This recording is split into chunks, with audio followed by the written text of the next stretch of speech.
안녕하세요, 강한분석입니다. NBA 확정본 6경기 분석 들어가 보도록 하겠습니다. 기준점들이 어느 번은 큰 변화는 없어 보이고 일단 핸디캡에서 조금씩 바뀌었어요. 첫 번째 경기 인디애나 대 클리블랜드인데 역시나 어제 봤듯이 쉬운 경기는 아니에요. 잘해달란만 있었어도 클리블랜드로 쪽으로 좀 강하게 볼 만한 여지는 분명히 있었다고 보는데 어쨌든 잘해달라니 빠져 있기 때문에 요 경기 같은 경우 인디애나도 분명히 해볼 만한 상황이 됐고 뭐 GTD의 비타드제랑 뭐 듀아르테, 스티븐슨이 이렇게 떠 있는데 뭐 론도는 오늘 뛸 수 있을 것 같고 클블 쪽에서는 결국에 이 인디애나의 가드진들이 클리블랜드를 흔들 수 있느냐 싸움이에요. 이 클블의 수비 어쨌든 뭐 알렌이 빠지긴 했지만 여전히 뭐 어쨌든 클블의 수비는 괜찮은 상황이고 뭐 빅맨진들이 많거든요. 그런 상황에서 흔들 수 있냐의 싸움이라고 보는데 저는 클리블랜드 쪽이 더 낫다고 봅니다. 어쨌든 인디애나 같은 경우 수비 쪽에서 분명 불안함이 있고 사이즈 면에서 많이 밀리고 있어요. 사이즈 면에서 많이 물론 인디애나 같은 경우 빅맨들이 벤치에도 많고 벤치에 특히나 뭐 지금 비타즈에도 사이즈가 어느 정도 있는 빅맨이고 출전한다면 도움이 될 수는 있겠으나 글쎄요. 저는 그래도 갈란드가 버티고 있는 클리블랜드의 공격이 조금 더 인디애나한테 타격을 입힐 수 있지 않을까 싶고 어쨌든 인디애나도 외곽에 좀 의존을 해야 되는데 결국 이거 힐드가 좀 터지는 게 관건이라고 생각을 해요. 제 생각에는 버딜드가 얼만큼 해주느냐 결국 외곽에서의 클브를 많이 공략해야 되는 부분에서 힐드가 해줘야 되는 부분이 많은데 그래도 저는 클리블랜드 쪽을 보고 일단 핸디는 인디애나 쪽으로 빠졌어요. 4.5에서 3.5가 됐는데 일단 저는 클리블랜드 사이드로 봅니다. 당연히 뭐 사실 알렌이 없기 때문에 불안한 요소는 분명히 있다고 생각을 해요. 분명히 있다고 생각을 하는데 어쨌든 최근에 클리블랜드가 어쨌든 보여주는 집중력이나 이런 것들이 나쁘지 않았다. 이런 부분 좀 감안했을 때 그리고 핸디가 어쨌든 작잖아요. 이 정도는 그래도 클리블 사이드로 보긴 합니다. 핸디는 어제 뭐 언더 쪽 말씀드렸는데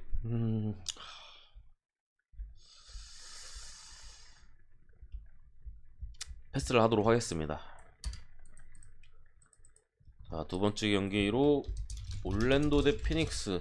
이것도 핸디캡이 좀 많이 바뀌었어요. 8.5에서 6.5까지 이렇게 뭐 좀 어떻게 보면 올풀 쪽으로 많이 몰렸죠. 역시나 이제 피닉스가 아무래도 캠 존슨 벤치 이제 스코어도 빠져 있고 여기 데빈 부커나 크리스 폴이 없다 보니까 이거 뭐 올랜도 같은 경우도 웬델 카터 주니어나 제일런 석스가 뭐 제일런 석스는 물론 GTD지만 제일런 석스나 벤치에 막간 벌츠가 지난기 휴식을 또 취했고 이런 부분에 있어서 피닉스가 역시나 부커 폴이 없는 상황에서 어렵게 갈 가능성이 높다고 보고 이제 빠진 것 같은데 6.5는 조금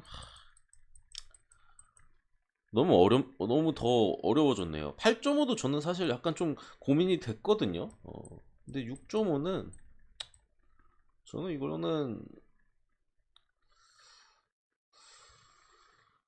피닉스 사이드로 봅니다. 피닉스 승을 보고요. 피닉스 6.5 아임 보고. 근데 이게 한 7.5, 6.5 받을지 7.5 받을지 모르겠는데 7.5면 안 간다는 말인데요.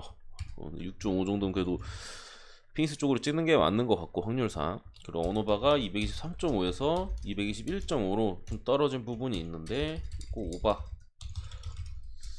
보고 넘어가도록 하겠습니다. 저는 피마보다는 오바가 좀 더 나은 것 같아요. 세 번째 경기 샬롯 대 브루클린. 역시나 이 경기도 많이 좀 몰렸는지 핸디캡이 브루클린 쪽으로 좀 많이 빠졌어요. 많이 빠진 상황이고 브루클린 지금 어쨌든 캠 토마스 벤치 쪽에 이제 또 최근에 좋은 모습을 종종 보여주기도 했던 캠 토마스가 GTD에 걸려 있고 라마커스 알드리지가 지금 빠지게 됐습니다. 제가 어제 이거 오바 상당히 좋아 보인다. 뭐 막말로 247.5, 뭐 4.5, 5.5, 6.5도 오바 본다. 그러니까 한참 40은 넘을 거라고 240은 넘을 거라고 봤는데 알드리지가 빠진 부분은 굉장히 아쉽습니다. 그러니까 이게 드러먼드는 어차피 이게 선발이고 알드리지가 빠지면은 니콜라스 클렉스턴이 나가거든요. 벤치에서. 근데 얘는 외곽 수비나 이런 것들이 좋아요. 어쨌든 샬럿이 이게 골 밑에서 사이즈면이나 이런 것들이 떨어지는데 클렉스턴 같은 경우도 좀 떨어져요. 그러니까 빠르거나 이런 부분은 민첩하거나 이런 부분은 이제 기타 빅맨들 뭐 알드리지보단 더 좋은데 아무래도 슛 득점에 있어서 알드리지보다 떨어지고 대신 이제 외곽 수비나 이런 것들이 더 좋아요.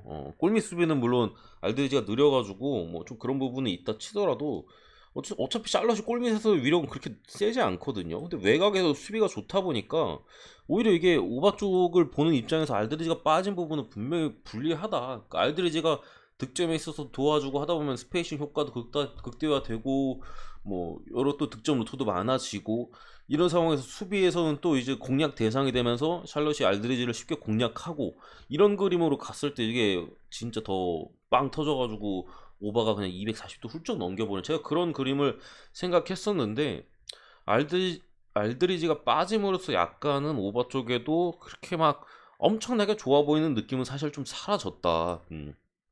어쨌든 간에 4.5까지 좀 빠지긴 했는데 이게 브루클린 4.5 마인을 보는 게 맞는 건지 사실 잘 모르겠어요. 사실 이겨야 되거든요, 이제 브루클린은. 두 팀 다 이제 지금 승수가 똑같아요. 32승 33패로 상당히 이제 이번 경기에서 이제 순위가 이제 뒤바뀔 수 있는 뭐 그런 상황인데 지난 경기 어빙이 부진했거든요. 샬럿 같은 경우 어쨌든 디펜스에서 보스턴보다 약한 팀이고 이거는 결국엔 몰렸다고 해도 브루클린 쪽을 보는 게 맞는 것 같아요. 어빙이 지난 경기에서의 부진 이런 거를 좀 씻어내고 오늘 또 수비가 좀 부실한 샬럿을 상대로 또 좋은 모습을 보여준다면은 듀란트야 뭐 항상 잘해줄 거고 그래도 브루클린 쪽을 좀 더 믿을만 하지 않을까.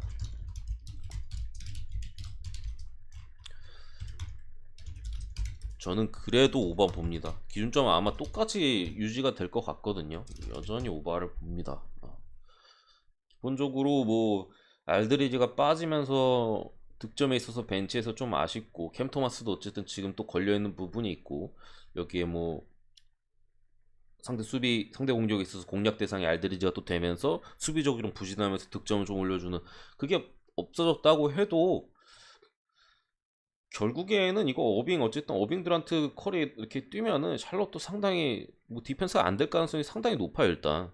그러면서 브루클린도 디펜스가 안 될 가능성이 높습니다. 샬럿의 어쨌든 이 공격에서 특히나 외곽에 있어서 좀 많이 공략당할 가능성이 있어 보이고 이 어쨌든 샬럿도 사실 뭐 스몰 라인업을 돌릴 수도 있고 플론리를 좀 드러먼드 때문에 오래 기용할 수도 있고 뭐 그런 부분은 있는데 드러먼드가 어쨌든 사실 그렇게까지 슛이 좋은 선수가 아니잖아요. 뭐 사이즈면에서 우위가 있다면은 뭐 할 수도 있는 부분이 있는데 어쨌든 어빙 커리 듀란트가 있기 때문에 뭐 그렇게 포지션을 많이 가져갈 거를 감안 안 한다면 샬럿도 뭐 스몰을 오랫동안 돌릴 수 있는 부분이 있고 아마 좀 공격적으로 샬럿이 풀어가려 하지 않을까 브루클린의 수비를 고려했을 때 저는 이렇게 또 생각을 해서 뭐 오바 쪽을 보고 둘 다 건드려 볼 만한 것 같아요 제 생각에는 브루클린 스이나 뭐 마인이나 오바나 다 건드려 볼 만한 것 같다. 네 번째 경기 멤피스 대 뉴올리언스인데 이 경기도 기준점이 많이 바뀌었다. 어제 제가 뉴표를 봤는데 멤피스 쪽으로 빠졌습니다. 당연하게도 뭐 잉그램이 GTD가 걸려 있으니까 이거는 잉그램의 출전 여부가 상당히 중요하게 됐어요. 어쨌든 이게 잉그램이 빠진다면은 6.5라도 이거는 뭐 그냥 멤피스 그냥 가볍게 찍으면 되는 거고요. 어떻게 보면 뭐 잉그램 빠지면은 멤피스 쪽으로 이게 좋아 보일 수도 있겠죠. 그런 부분 또 생각할 수 있겠고 잉그램이 나온다면 이게 기준점이 아마 국내에는 순식간에 바뀌진 않을 것 같거든요. 그러니까 잉그램 딱 뜨는 순간 6.5 프렌도 괜찮아 보인다. 그러니까 이거는 뭐 마인 프렌 그거는 이제 잉그램의 출전 여부에 따라서 배팅에 있어서 좀 달라질 수 있다는 점.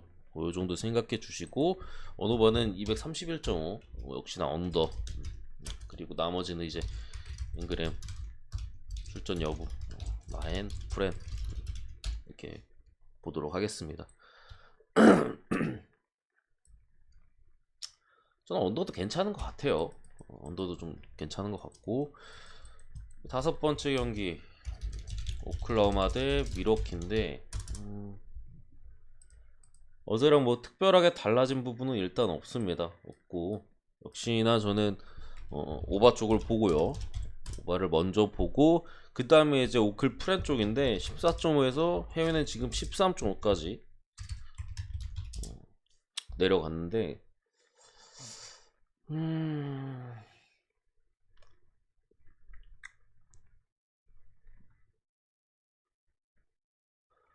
근데 14.5도 좀 힘겹게 제가 프렌을 본 거라서 13.5 1점이긴 한데 이거는 그냥 패스할게요. 안 찍을 것 같아요.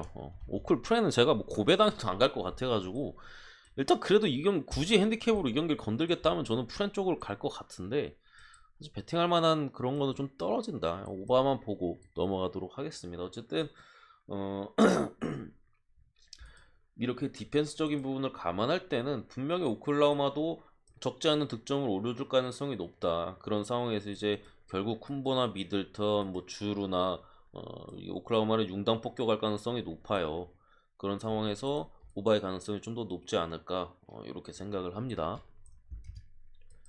이렇게가 좀 그리고 슬슬 뜰 것 같아. 좀 오클이 어쨌든 뭐 스가가 있긴 한데 전체적으로 이게 그러니까 이렇게 공격에 있어서 오크를 확실하게 공략할 수 있다는 자신감은 분명히 선수들이 있을 거예요. 그런 상황에서 수비가 느슨해지고 본인들이 이제 화력을 바탕으로 찍어 누르는 약간 그런 식의 경기가 되지 않을까. 그러니까 다득점 쪽으로 가지 않을까 싶습니다. 마지막 경기죠. 골든 스테이트 워리어스 대 LA 클리퍼스. 자, 일단 어제 뭐 GT였던 커리나 탐슨, 뭐 위겐스, GTD가 아니라 어제 아웃이라고 일단 떠 있었죠. 새벽 동안 이렇게 출전이 됐고 여전히 이제 뭐 게리 페이튼이나 뭐 얘네 둘은 진작부터 못 나오고 있고 게리 페이튼도 여전히 부상이고 오포주가 또 못 나오게 됐어요. 클리퍼스 같은 경우 기존의 이 4명 부상자의 로버트 코빙턴까지 이렇게 빠지게 되면서 어떻게 보면서 벤치에서 좀 뎁스가 분명히 아쉬워지긴 했다. 이 경기는 저는 일단 골스 사이드로 봅니다. 왜냐면 지금 클리퍼스는 일단은 제 생각에 한 박자 쉬는 타임 같거든요. 그러니까 레지 잭슨이나 뭐 기타 다른 선수들이 지난 뉴욕전의 활약이 너무 안 좋았어요. 더군다나 골스가 이제 휴식까지 취할 만큼 그러니까 선수들한테 어쨌든 휴식을 줬잖아요. 그런 만큼 오늘 경기는 조금 더 잡으려고 들 가능성이 상당히 높기도 하고 클리퍼스와 직전 경기나 해가지고 선수들이 좀 안 좋았다. 좀 벼르고 나올 골스를 상대로 이렇게 바로 팍 반등하기에는 더 쉽지 않은 부분이 있다고 저는 생각을 해서 일반 쓴 정도는 좀 충분히 하지 않을까 싶고요. 핸디캡이 이게 7.5에서 6까지 이제 클리퍼스 쪽으로 좀 빠졌는데 뭐 6.5 정도면 저는 골마도 좀 고려해볼 만한 대상이지 않을까 이렇게 생각을 합니다. 마이슨까지 보고 언어반 222.5인데 언더 봅니다. 제 생각에는 클리퍼스가 다시 한번 부진할 가능성이 있다고 봅니다. 그러니까 뭐 이게 의외로 뭐 가능성 면에서 의외로 클리퍼스 지난 뉴욕전처럼 뭐 진짜 말도 안 되는 턴오버 하고 이래가지고 골스가 의외로 좀 쉽게 갈 수도 있겠다라고 보여요. 그러니까 클리퍼스가 득점 자체를 좀 어려워하는 그림이 나올 수도 있다. 어쨌든 이게 클리퍼스 골밑이 약한데 여긴 뭐 전체적으로 포지션이 나쁘진 않지만 주바치잖아요. 그러니까 활용면에서 뭐 가끔씩 터져주긴 하는데 전체적으로 이제 이 선수의 기본적인 이게 능력치를 봤을 때는 뭐 골밑을 탈탈 털 만한 사이즈도 아니고 이거는 뭐 어쨌든 위긴스나 쿠민가 이렇게 또 버티고 있기도 하고 골스가 충분히 해볼 만하다 이렇게 생각을 합니다. 어쨌든 NBA 6경기 분석은 여기까지고요. 구독과 좋아요 한 번씩 부탁드리고 감사합니다.